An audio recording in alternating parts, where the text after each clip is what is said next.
welcome to FrightFest TV. I'm Shelagh Rowan-Legg, here with the director of Alleluia, Fabrice Du Welz.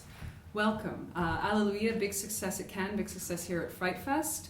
A lot of your films seem to have a prevalent theme of madness and obsession that comes with love, extreme love. Is this is a theme that you enjoy exploring? Yeah, I think so. But it's at the beginning. At the beginning, when I start making movie, I was looking for a good subject, and I thought, well,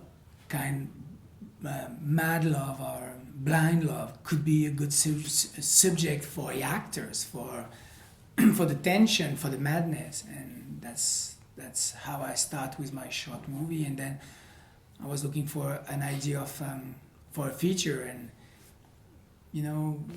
I don't want to repeat myself, of course. That's why Alleluia is the second part of a small trilogy.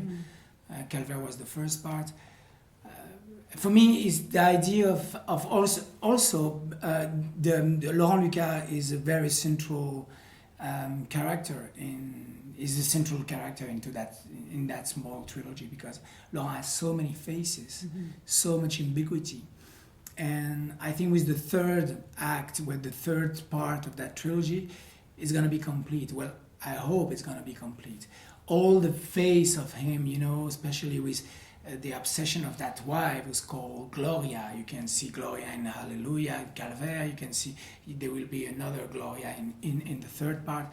So just like a mind game, I have a lot of pleasure to build that. And it's not very conscious, it's built with time, and that's so exploring the mad love is not it's not something that I want to. I'm not suffering about mad love, or it's just a good subject to reveal ourselves, because that's what I've tried to achieve and to dig in Alleluia is the idea of the ideal of love. We have that transcendence, we just like with God, we have the idea, the appeal of something supreme, and the idea of love. But in fact, we are beasts, and we have pulsion and instincts, and that shock, that dichotomy is so incredible. And when you explore that in a very wild way on screen, it's explosive and I'm very demanding of that on screen.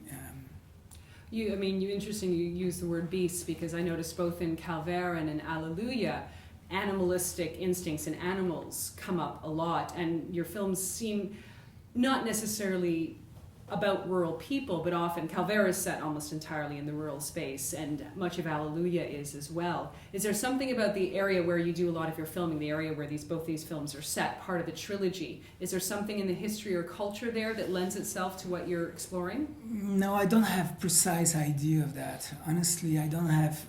I try to avoid to be too mental and too intellectual about that. I'm sure with time now, because it's my fourth movie, and you can point some element and you can repeat those elements. So sometimes with journalists, they put, you did that and that, and see, there is some link. But honestly, I try to be sincere and to be free. And Alleluia was really something important in my life, because I've been through a terrible nightmare on Cold 45. Almost kill myself, because the production was so terrible, and I've been through a terrible aspect of my job. I was fired. It was so many tension with the actor, the production, and I was, what the fuck is going on?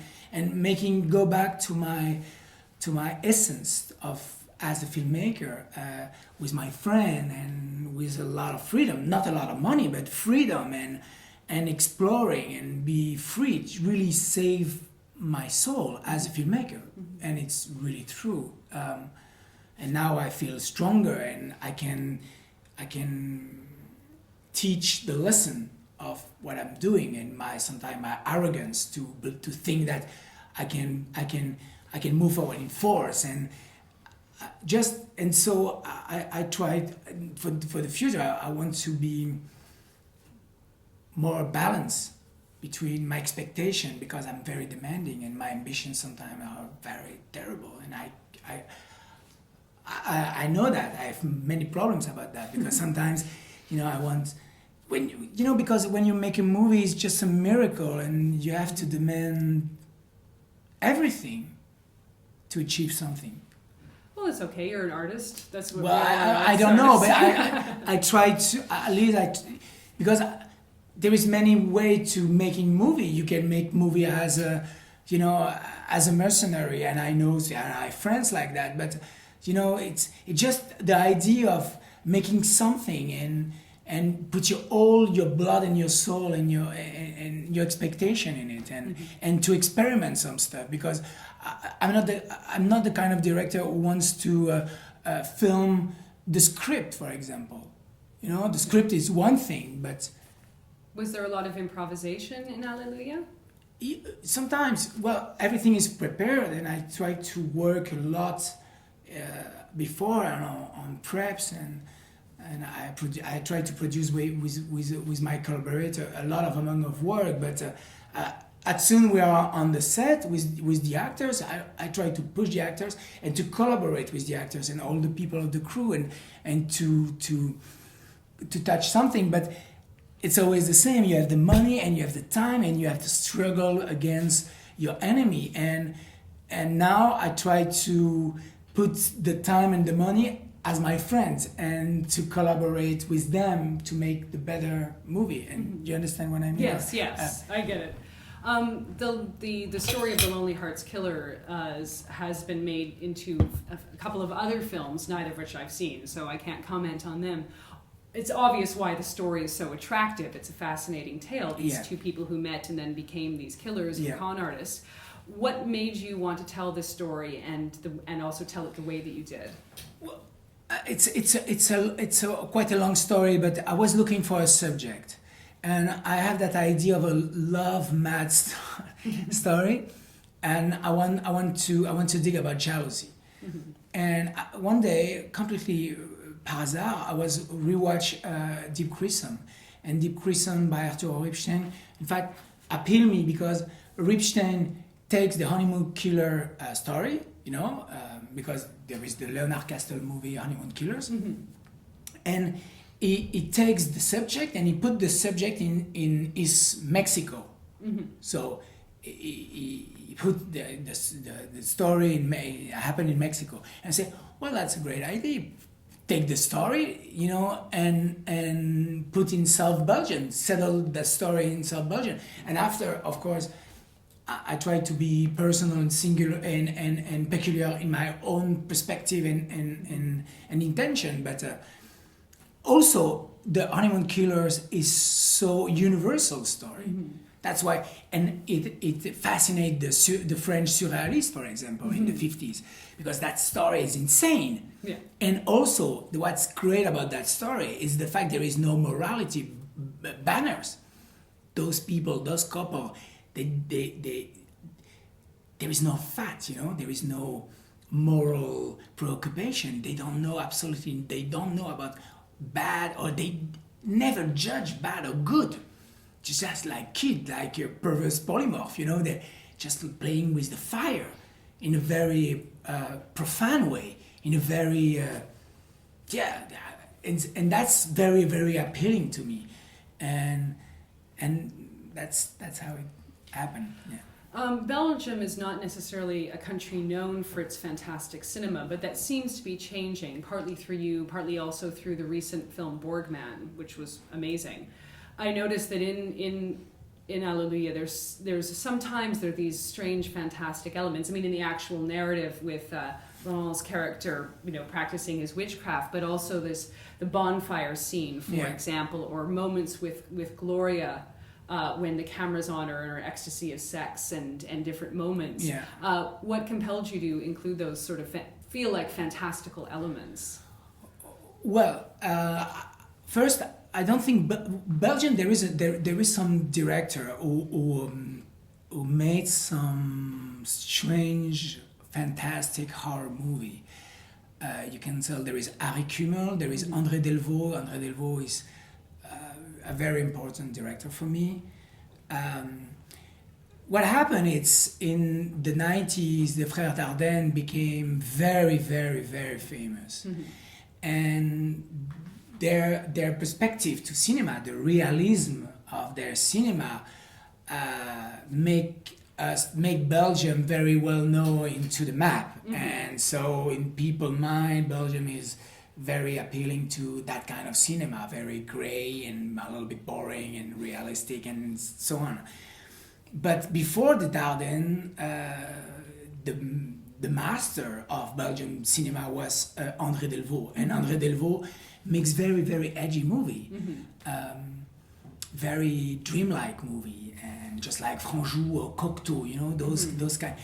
And so I was raised watching a lot of movie. I'm very, very cinephile. I'm watching a lot of movie. And I feel always a little bit apart from the tendency of French cinema today, because since the Nouvelle Vague, there is an extreme attention to be realistic. You have to be realistic, and you can see all the great French movie goes to Cannes or the great festival, or go Palme d'Or or César. They are very. The treatment is so real, you know. But before that, you have Cocteau, you have Franjou, you have Melville. Melville is not realist. No, you have Jules Dassin. You have so many ways, you know, to treat the reality, and in a very, very modest way. You know, I don't pretend. You know, it just I don't like realism. In fact, what I prefer is poetry. The poetry of macabre, of poetry of surreal, or poetry of something, but I'm looking for something that, you know, you can relate to, but you can have the flavor of something.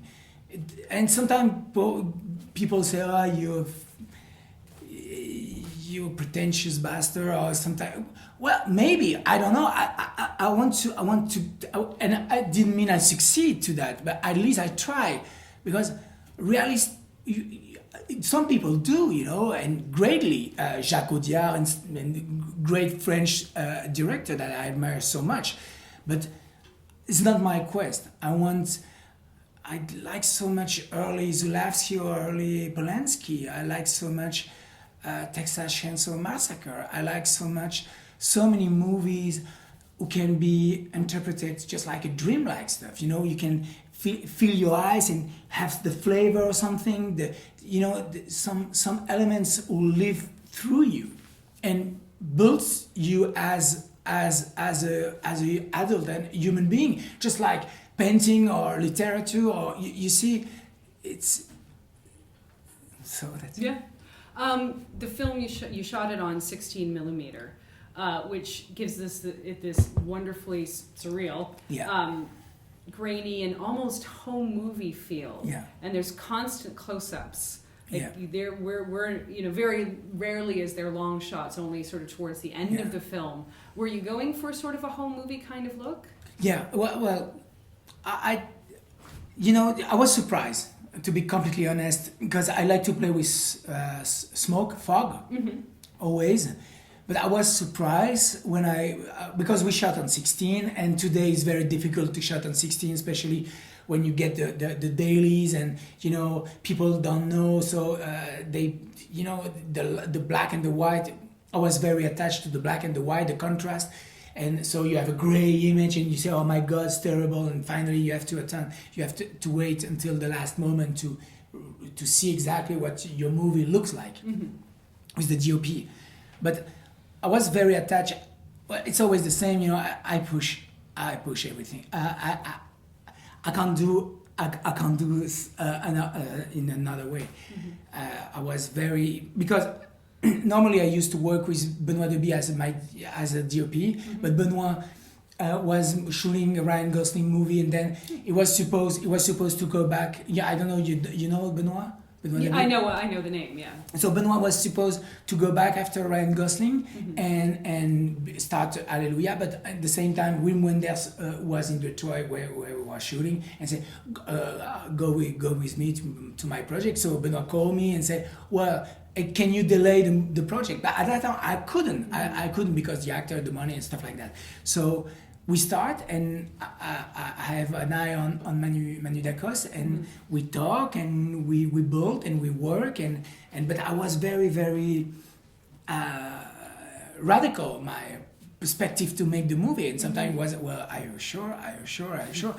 And we used practically no light. All the inside were light from the outside, and vice versa, you know. So, and we put a lot of light, and sometimes Manu say, well, there's too much light.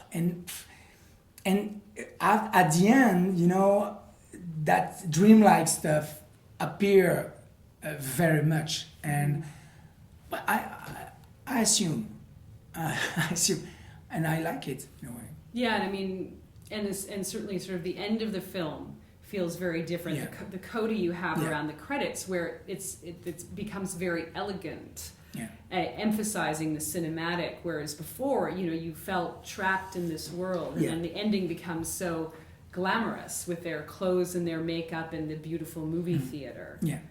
What was the inspiration for that coda? I don't have peculiar inspiration. My goal was to be very, very close to the character, because it was for the first time, especially after the reaction, Vignan's reaction, I was very divided, you know, because maybe at that time I was obsessed with the visual and only the visual, and I maybe lost my character. And on that peculiar movie, I was very focused on the character. I say, well, that's terrible. They are very, very serial killer. I have to find a way to relate them to the audience. If not, it's gonna be maybe a beautiful movie but boring. So, and you don't have any empathize for the character. So I was looking for a way to be very close to them. And well, after the casting process, and I was very keen about Lola. I said, wow, Lola is gonna be fantastic, and the combination between Lola and Laurent works so much on the screen, and that's why I was very focused on them. And I said to Manu and all part of the team, of course the visual is important, and I once again I work in prep and so on, but I said, we're gonna follow the actors, and we rehearsal a lot, and the actor brings a lot, they collaborate a lot, and it was a real partnership between them and me, because during the shooting, I'm really in the center of the scene. I'm not the kind of director who waits, you know, and look and say, okay, cut. No, it's just like a war zone for me, you know. I have to be in the middle and to fight with the actor. So. And we built that, and I was very close to them because I thought it was the good way to be in their skin, you know, and that's why the 16 is so relevant from my perspective, because you can see the asperité, you know, Yeah. of the skin, the sweat, you know, it's smelly, it's very sensual in a way, and of course at the end when the love is dead, or the ideal love is dead, you have that photographic stuff, you know, more elegant and more, well, designed a little bit, but yeah. You'll start working on the third of the trilogy soon? I have the subject, I have the story, I have I think I have everything. We are in the process of writing, but I'm sure, I think I'm gonna make another movie before. Okay. And but the last part I think would be quite fun. It's gonna be terrible and funny. Well, we look forward to it. Thank you so much. Thank you.